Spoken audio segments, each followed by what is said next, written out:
Et regarde-moi celui-là. Au lieu de traiter les exercices comme les autres, lui il me met la lettre dans la copie. Qu'est-ce qu'il veut dire par là? Je n'ai pas traité les exercices. Je n'ai pas aussi écrit mon nom sur la copie. Mais je vais te dire la vérité. Car la Bible dit que la vérité libère. Bonjour, monsieur Edgar.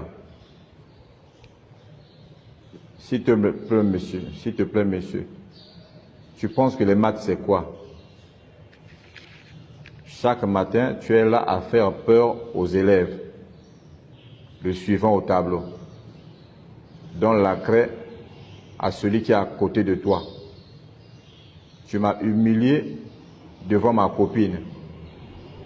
Heureusement que l'enfant d'autrui m'avait aimé d'un amour sincère, malgré mon idiotie.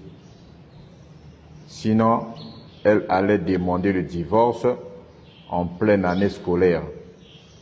Et qu'est-ce que tu allais gagner, monsieur Edgar? S'il te plaît, monsieur, il faut changer.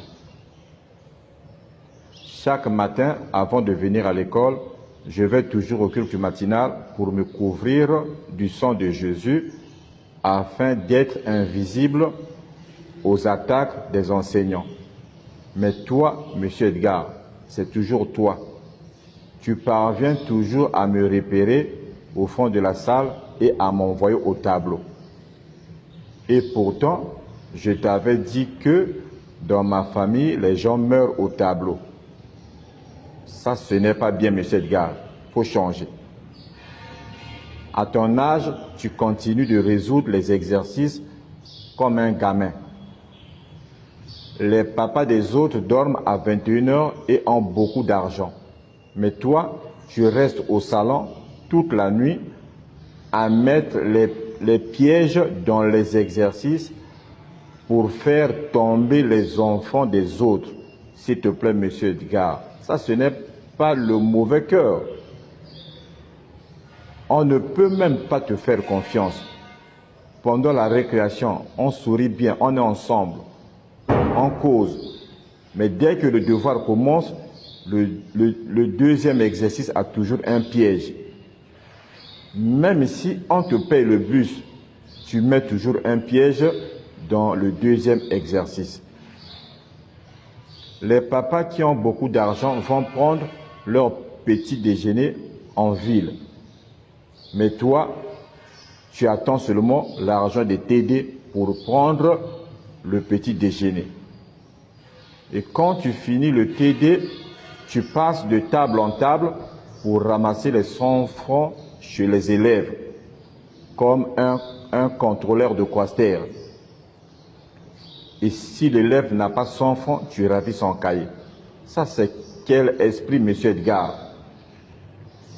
Dernièrement, tu avais fait tomber ton sac à côté des toilettes des profs. C'est moi qui avais ramassé ce sac.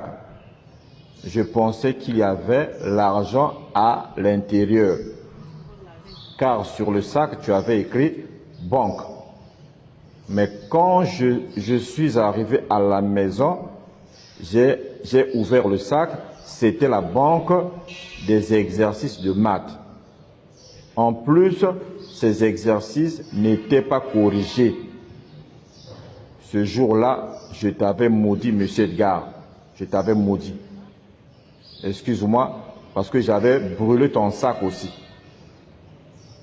La plus grosse enveloppe qui était dans le sac contenait le cours intitulé « Construction, point par point, du centre d'une similitude plane indirecte ». Monsieur Edgar, mais un jour un enfant risquera de te frapper point par point. Tu n'es pas gentil, monsieur Edgar. Tu nous amènes toujours au TD chaque samedi, avec tes exercices qui commencent toujours par « supposons que ». Mais tu ne viennes jamais au bac. Ça, c'est quel esprit, monsieur Edgar? Tu écris TD à 8 h. Entre parenthèses, ne manquez pas. En cas de pluie, venez après la pluie. Nous faisons un effort de venir, mais les exercices ne viennent jamais au bac. Tous les jours, tu nous rappelles, j'ai enseigné le ministre un tel, j'ai enseigné le député un tel. Tu connais comment on fabrique les ministres et les députés, mais tu es toujours là, tu n'as pas l'argent comme les autres. Les autres manipulent l'argent, toi tu manipules les compas, les règles et les équerres. Même les petits que tu as enseignés sont maintenant au 8e échelon. Tu as seulement les 3 échelons qu'on t'avait donnés par pitié. Tu es là à faire chaque exercice avec 4 méthodes au lieu d'aller suivre ta situation aux finances. Non, monsieur Edgar, tu es devenu une malchance pour moi. Surtout avec des exercices où on tire des boules invisibles dans des sacs invisibles. Il faut changer, monsieur Edgar. Tu n'es pas rabbi. Il faut changer. N'importe quoi. Je vais te donner un 0 héréditaire. Même tes descendants qui ne sont pas encore nés ont déjà 0.